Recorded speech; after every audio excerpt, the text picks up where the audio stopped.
Lockdown classes में आपका स्वागत है। आज पढ़ेंगे प्रमेय 11.1 बेसिक प्रोपोर्शनल थ्योरम, थेल्स प्रमेय, आधारभूत आनुपातिकता प्रमेय, बीपीटी। ठीक है, काफी सारे नाम है प्रमेय 11.1। यदि किसी त्रिभुज की एक भुजा के समांतर अन्य दो भुजाओं को काटते हुए कोई रेखा खींची जाए तो वह त्रिभुज की अन्य दो भुजाओं को समान अनुपात में विभाजित करती है। तो नाम देखो दिया गया क्या है, एक त्रिभुज एबीसी है, इसमें किसी भुजा के समांतर अपन लाइन खींचे। देखते हैं वापस इसको, त्रिभुज एबीसी, कोई त्रिभुज एबीसी है, इस त्रिभुज में एक भुजा के समांतर, इसके समांतर यहां लाइन खींचेंगे, इसके समांतर यहां खींच सकते हो और इसके समांतर यहां खींच सकते हो। ठीक हो, एक भुजा के समांतर खींचनी है तो आपको बीसी के समांतर अपने लाइन खींची, भुजा बीसी के समांतर लाइन खींची, नाम है देखो एबीसी त्रिभुज है, तो सी के बाद यहां लेते हैं डी और ई, तो डीई समांतर लाइन खींची बीसी के। तो दिया गया क्या है, सबसे पहले लिखेंगे अपन, दिया गया है, इंपॉर्टेंट प्रमेय है, सबसे ज्यादा महत्वपूर्ण प्रमेय आपकी बनती है प्रश्नावली 11 से 6 नंबर की प्रमेय आती है। ठीक है, तो दिया गया है डीई समांतर है बीसी के, ये आपको दिया गया है। अब करेंगे अपन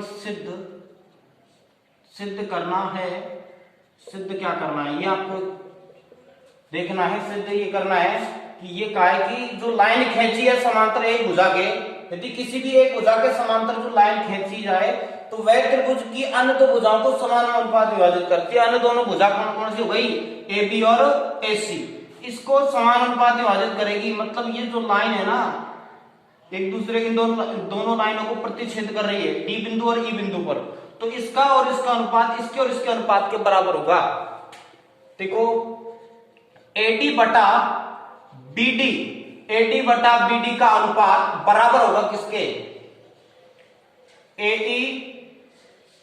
एई बटा सीई के।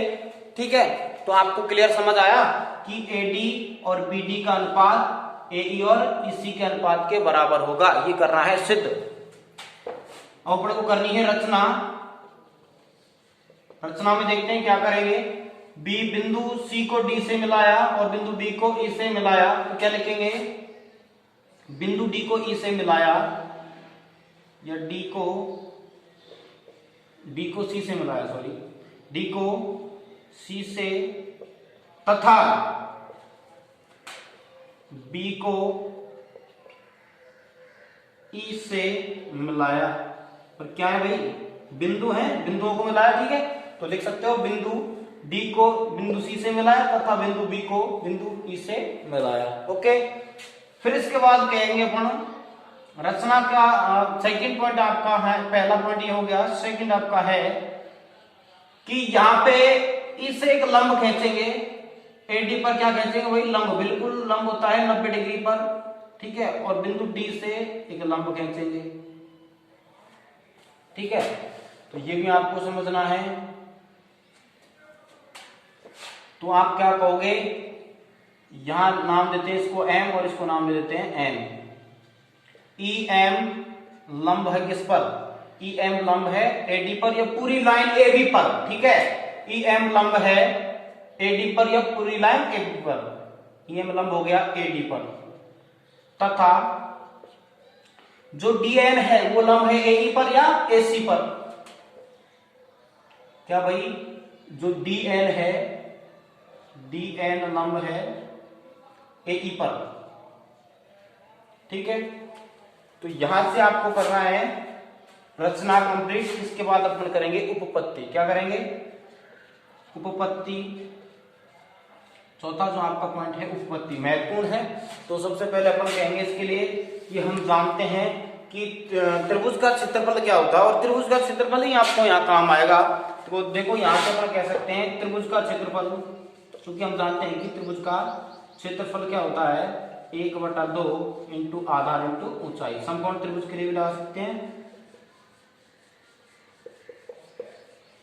समकोण त्रिभुज के लिए क्षेत्रफल क्या होगा, 1/2 आधार इंटू ऊंचाई।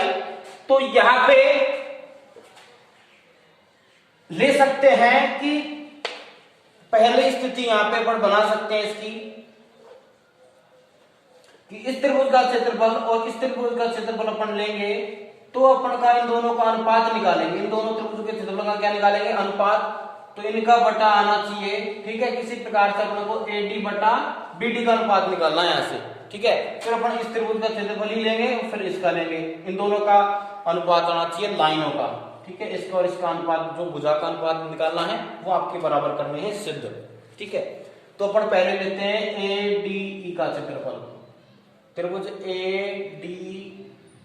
ADE का क्षेत्रफल बटे त्रिभुज BDE का क्षेत्रफल, त्रिभुज BDE का क्षेत्रफल बराबर ADE का क्षेत्रफल BDE का क्षेत्रफल, दोनों त्रिभुजों के क्षेत्रफल अब निकालना है। त्रिभुज का क्षेत्रफल ये सूत्र होता है 1/2 आधार इंटू ऊंचाई, 1/2 आधार इंटू ऊंचाई। तो 1/2 पर ने लिख दिया।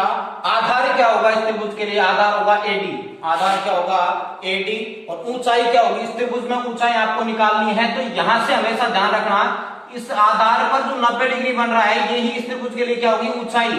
तो ME या EM क्या हो जाएगी यहाँ पे, ऊंचाई, EM क्या हो जाएगी, ऊंचाई बटे, ध्यान रखना फिर इस त्रिभुज के लिए अपन लेंगे, त्रिभुज का नाम है BED, इस त्रिभुज में BDE का क्षेत्रफल 1/2 इंटू आधार क्या है इसके लिए, BED में आधार हो जाएगा BD, आधार हो जाएगा BD, और इसके लिए ऊंचाई क्या होगी, इस त्रिभुज में ध्यान रखना ऊंचाई यही रहेगी, क्योंकि यहाँ पे ये लंब है पूरी लाइन पे है। तो आपको ध्यान रखना है, सबसे इंपॉर्टेंट बात यही है कि इस त्रिभुज के लिए भी जो ऊंचाई होगी, लंबाई होगी आपकी, तो हमेशा 90 डिग्री से ही नापेंगे, तो EM ही होगी, क्या होगी, EM। तो ध्यान रखना 1/2 से 1/2 कैंसिल, EM से EM कैंसिल, तो बचा क्या, त्रिभुज ADE का क्षेत्रफल बटे त्रिभुज BDE का क्षेत्रफल आपका बराबर आगा क्या आया, AD बटा BD। समीकरण नंबर नाम दोगे 1, समीकरण नंबर क्या है 1। इसी प्रकार सेम कंडीशन से इसी प्रकार आपको लगाना है, इसी प्रकार क्या सेकंड पॉइंट देखते हैं क्या इसका, ADE का क्षेत्रफल, त्रिभुज ADE का क्षेत्रफल बटे आप लगाओगे ADE का क्षेत्रफल, फिर इस त्रिभुज का क्षेत्रफल लेंगे CED का क्षेत्रफल, त्रिभुज CDE का क्षेत्रफल, ADE का क्षेत्रफल, CED का क्षेत्रफल, सेम इसी की तरह। तो ADE का क्षेत्रफल, त्रिभुज का क्षेत्रफल 1/2 आधार इंटू ऊंचाई, त्रिभुज का क्षेत्रफल होता है 1/2 इंटू आधार, इसके लिए आधार क्या होगा, ध्यान रखना। अब इसमें ये लंब रहेगा इधर से DN, तो आधार क्या होगा इसके लिए AE इंटू, ध्यान से समझना क्योंकि अपन इधर की साइड ले रहे हैं, तो इसके लिए आधार ये होगा, तो लंब वाली ये लाइन हो जाएगी, ध्यान रखना 90 डिग्री पर ये जो लाइन है ये आधार हो जाएगी इसके लिए। तो 1/2 AE इंटू ऊंचाई, ऊंचाई क्या होगी DN, ऊंचाई क्या होगी भाई DN।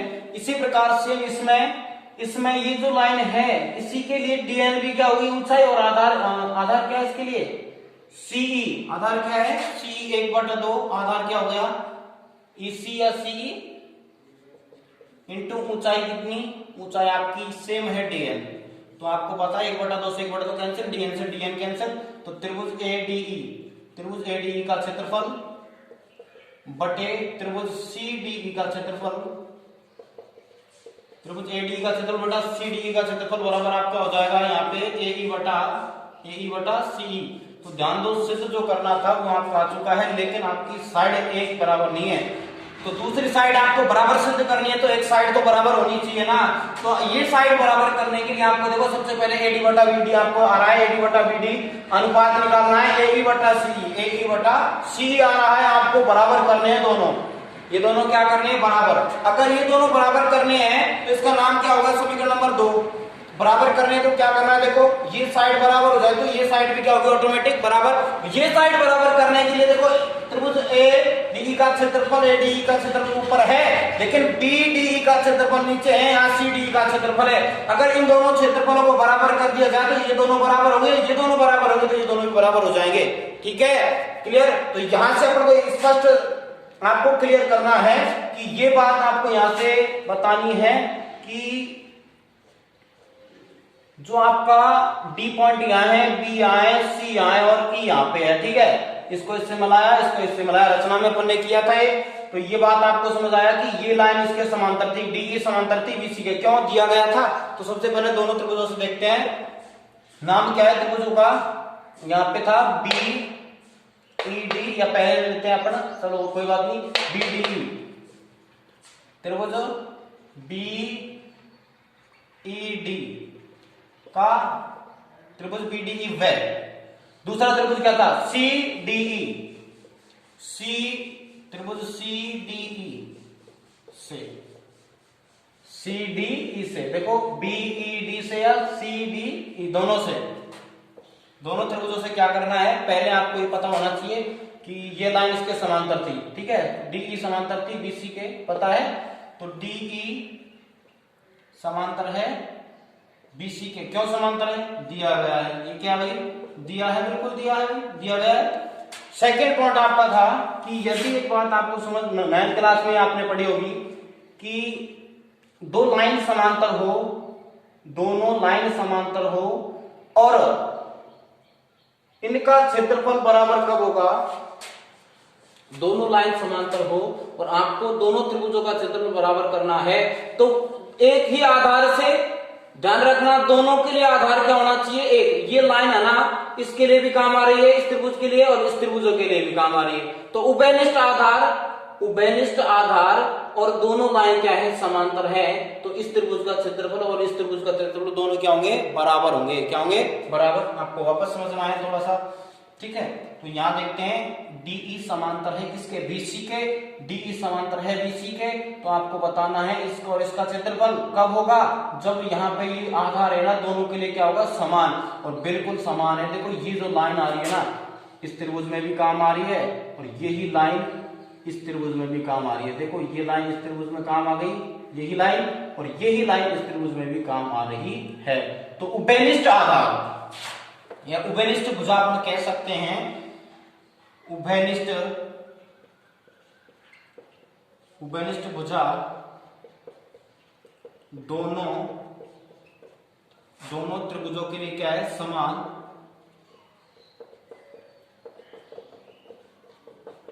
समान है। अगर दोनों त्रिभुजों के लिए, देखो डी समांतर है बीसी के और उभयनिष्ठ आधार दोनों के लिए समान है। उभयनिष्ठ भुजा दोनों त्रिभुजों के लिए समान है, उभयनिष्ठ आधार कह सकते हो। उभयनिष्ठ आधार है भाई, दोनों के लिए समान है, तो अपन कह सकते हैं कि दोनों त्रिभुजों के क्षेत्रफल भी क्या होंगे? बराबर। कौन कौन से? त्रिभुज बी ई डी का क्षेत्रफल व त्रिभुज सी डी ई का क्षेत्रफल, दोनों क्षेत्रफल क्या होंगे? बराबर। बीईडी या बीडीई, बीडीई कर लो, कोई दिक्कत नहीं है। बीडीई, यहां से देखो बीडीई, बीडीई और सीडीई, बीडी या बीईडी व सीडीई, जो भी आपको अच्छा लगे, या ये कर लो यहां से। अभी क्या था? बीडीई, बीडीई व सीडीई, अच्छा लग रहा है दोनों, बीडीई व सीडीई, दोनों का क्षेत्रफल क्या है? बराबर। क्या हो जाएंगे? त्रिभुज बीडीई का क्षेत्रफल बराबर है त्रिभुज सीडीई का क्षेत्रफल, दोनों क्षेत्रफल क्या हो जाएंगे? बराबर। बीडीई व सीडीई दोनों के क्षेत्रफल हो गए बराबर। तो आपको करना है कि यहां पे क्वेश्चन में अपन रखेंगे, ये दोनों साइड क्या हो जाएंगे? बराबर हो जाएंगे। दोनों साइड बराबर है, तो ये दोनों साइड भी क्या है? बराबर है। इति सिद्धम। तो लिखेंगे क्या? इसका नाम दे देंगे समीकरण नंबर 3। तो समीकरण 1, 2 व 3 से, समीकरण 1, 2 व 3 से, समीकरण 1, 2 व 3 से क्या करेंगे? स्पष्ट है कि समीकरण 1, 2 व 3 से यहां लिख देते हैं, चलो। समीकरण 1, 2 व 3 से स्पष्ट है कि, क्या स्पष्ट है? अगर इन दोनों का क्षेत्रफल बराबर है, बिल्कुल है, देखो त्रिभुज एडीई का क्षेत्रफल समीकरण 1 से, ठीक है, बटे त्रिभुज BDE का क्षेत्रफल बराबर होगा किसके, सेकंड पॉइंट कहां था आपका, ये रहा, त्रिभुज ADE का क्षेत्रफल बटे त्रिभुज CDE का क्षेत्रफल। ये दोनों के क्षेत्रफल बराबर हो गए, अनुपात इनका बराबर है, क्षेत्रफल का अनुपात बराबर हो गया, तो यहाँ पे इन भुजाओं का अनुपात भी तो बराबर होगा, ठीक है। तो देखते हैं इनका अनुपात बराबर है, बिल्कुल है, तो अपन कह सकते हैं AD बटा